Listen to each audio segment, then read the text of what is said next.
तो सर ये किस तरह की बयानबाजी है? यही आपका 5 राज्यों में विधानसभा के चुनाव हो रहे थे तब भी हुआ, एक दूसरे के खिलाफ आप कैंडिडेट उतारते हैं, परिणाम आपने देख लिया कि क्या हुआ। 24 से पहले फिर आप वही कर रहे हैं।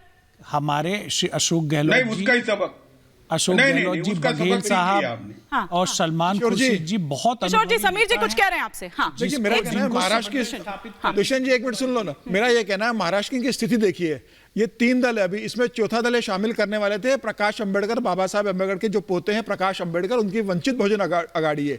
पिछली बार गठबंधन में शामिल नहीं थे, उस समय 6 सीटें हरवाई थी। अभी 2 दिन पहले उनका बयान आया है कि 12-12 अगर सीटें बांटेंगे तो हम गठबंधन में शामिल हो जाएंगे। मतलब शिवसेना 12 सीटों पर लड़े, कांग्रेस 12 सीटों पर लड़े, राष्ट्रवादी पार्टी शरद पवार 12 सीटों पर लड़े, वंचित बहुजन आघाड़ी 12 सीटों पर लड़ेगी तो हम गठबंधन में शामिल होंगी।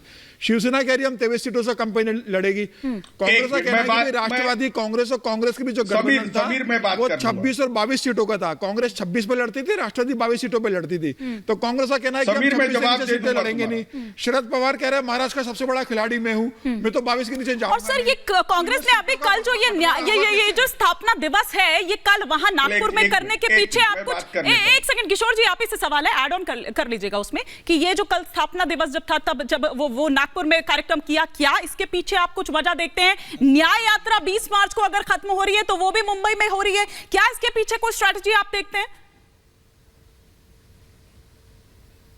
एक मिनट, न्याय यात्रा से तो बहुत कांग्रेस का मोबिलाइजेशन होगा, लेकिन समीर जी ने बोला है कि अब प्रकाश अंबेडकर पूरी तरह से तैयार है और हम हमारी सीटों में भी उनको अकोमोडेट करने को तैयार है। शरद पवार जी से उनके कोई डिफरेंसेस थे वो भी दूर हो गए।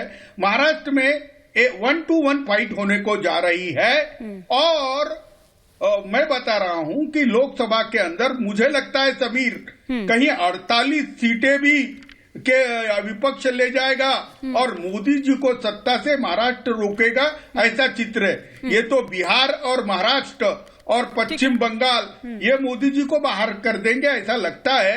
यूपी अगर ऐड ऑन होता है तो बीजेपी 200 के अंदर भी आ सकती है। मैं अभी बता रहा हूं कि जाति समीकरण और वोट परसेंटेज को भी लेते हैं तो हम अगर एक हो जाते हैं तो बीजेपी कहीं रहती नहीं। किशोर जी मेरा एक सवाल है आपसे, मुंबई में 6 लोकसभा सीटें आती हैं। बोलिए समीर जी, बोलिए। तो मुंबई से 6 लोकसभा सीटें आती है, 3 बीजेपी के पास है, 3 शिवसेना के पास है। तो जो आपके पास 3 लोकसभा की सीटें उसमें क्या आप कांग्रेस को 1 सीट देंगे?